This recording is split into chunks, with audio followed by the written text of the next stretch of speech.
Hi, this is Mark Pearce with Strategic Recruitment Blog, and today's webinar is about making your resume stand out from the crowd. Today I'm going to be sharing with you some basic but very important tips on how to get your resume noticed by prospective employers. Now, it's believed that over 85% of resumes are poorly structured, written, and presented, which leaves employers a small pool of people to choose from. So the objective of this webinar is to really help you differentiate and make you stand out from other job seekers. Before I run through today's webinar, I'll just give you a very quick introduction about myself. I've worked in the recruitment industry now for the past 16 years. Started in the United Kingdom in Manchester, and then 5 years ago I emigrated with my family to Western Australia. I've worked with some recognised names within the telecommunications industry, and then more recently the mining and minerals industry and the oil and gas industry. And I've helped, on average, over 200 people every year to improve their resumes. So let's just have a quick look at the agenda and what we're going to share today. So we'll begin by having a look and giving you an overview on how to put together your resume. Now, I may from time to time also mention the word CV. Resume or CV, it's the same thing. Then I'll share with you some general do's and don'ts, some key tips on what to look out for when putting your resume together. And then I'm going to share an example resume, one that we put together just to give you an idea of how a CV should look.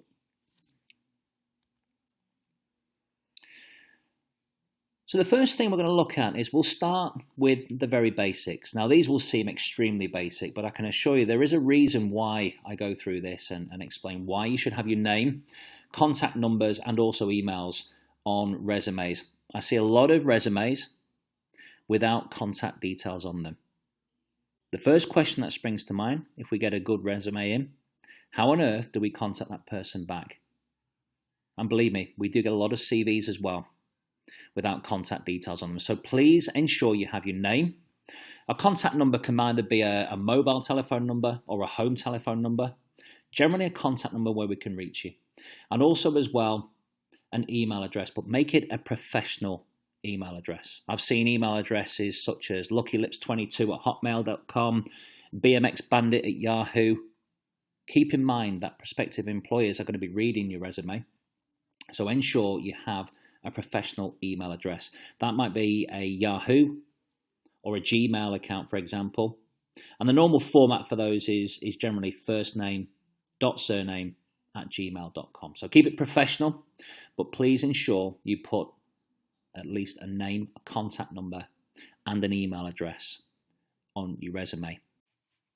So when you're looking at the size of a resume, on average, you're talking between 3 and 5 pages in length, depending, of course, on how long you've been in employment. You may have only just started working, so therefore you may only have a one-page resume. That's fine, absolutely no problem at all with that. But be mindful, and I have seen resumes over 20 pages long. That is way, way too long for a resume.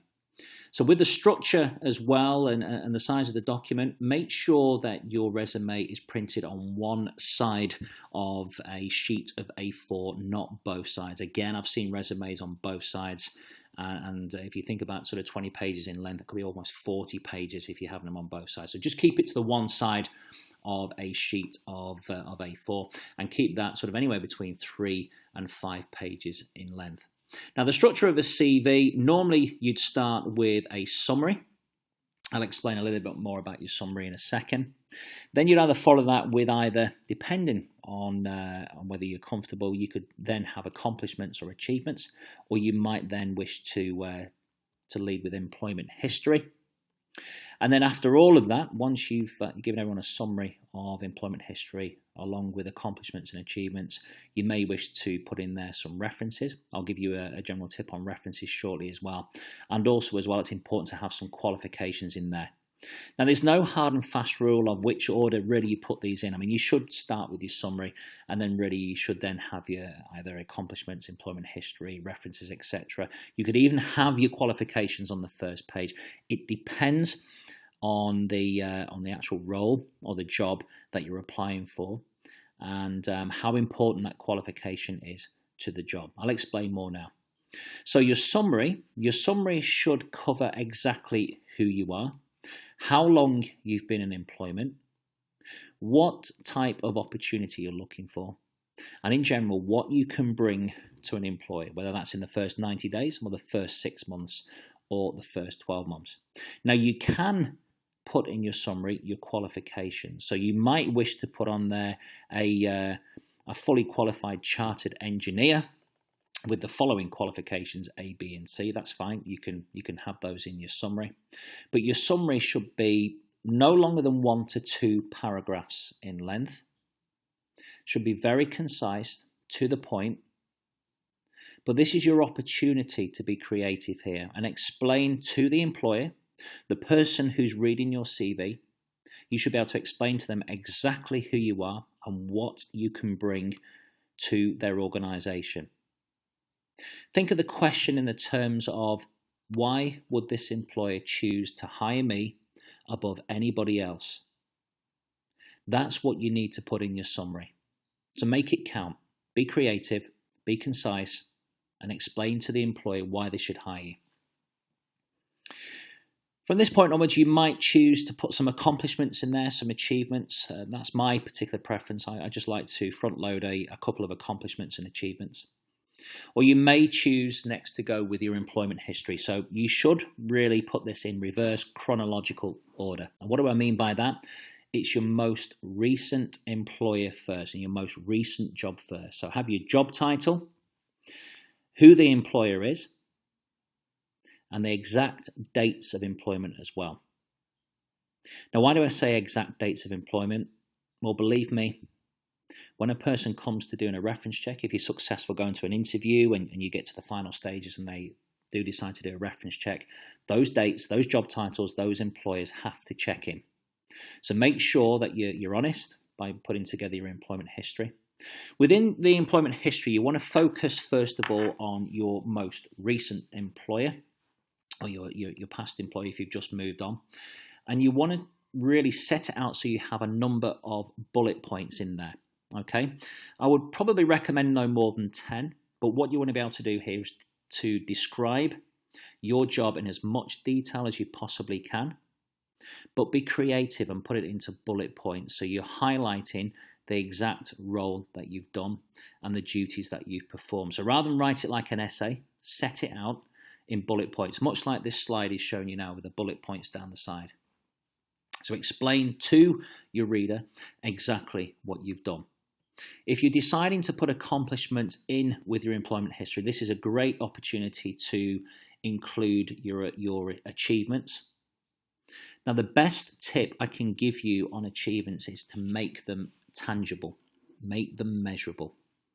Now, that could be in the form of dollars. So if you've saved someone some money, or you've saved the company an amount of money in costs. Percentages, whether you've improved performance by a certain percent, or even time as well, whether you might have delivered a project 2 to 3 months ahead of schedule. So this is your opportunity again to demonstrate why the employer should be choosing you above anybody else. Explaining your accomplishments, exactly what you've done with your previous employer. And where you can, explain and quantify exactly what you've done. And again, just to repeat that, make them tangible, make them measurable, use figures in there. So generally use dollars or pounds or whatever the currency is to explain what you've made or saved the company, time, even percentages as well, and what you've improved something by.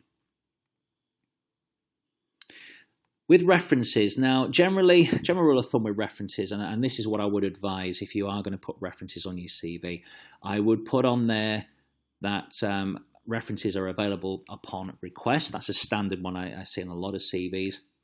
Then again, I do see names and companies for people to contact. Okay, at some point, if you're working with either a recruitment company or if you're working with or if you're going directly to an employer, they will ask for some references. Now, some people choose not to put them on their resume. Some people choose to put them on there.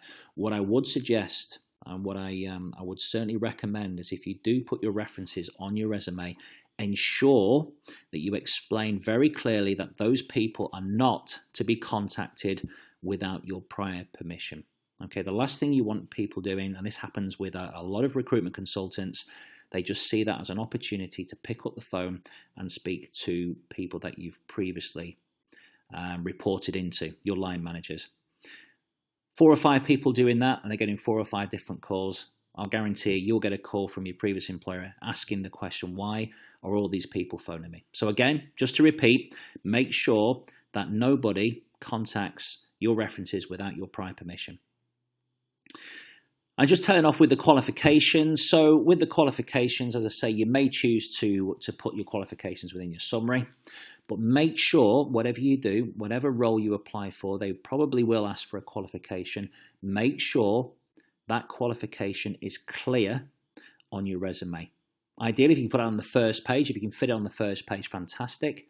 If you have to put it on the last page, just make sure that those qualifications that are relevant to the role that you're applying for are on your resume.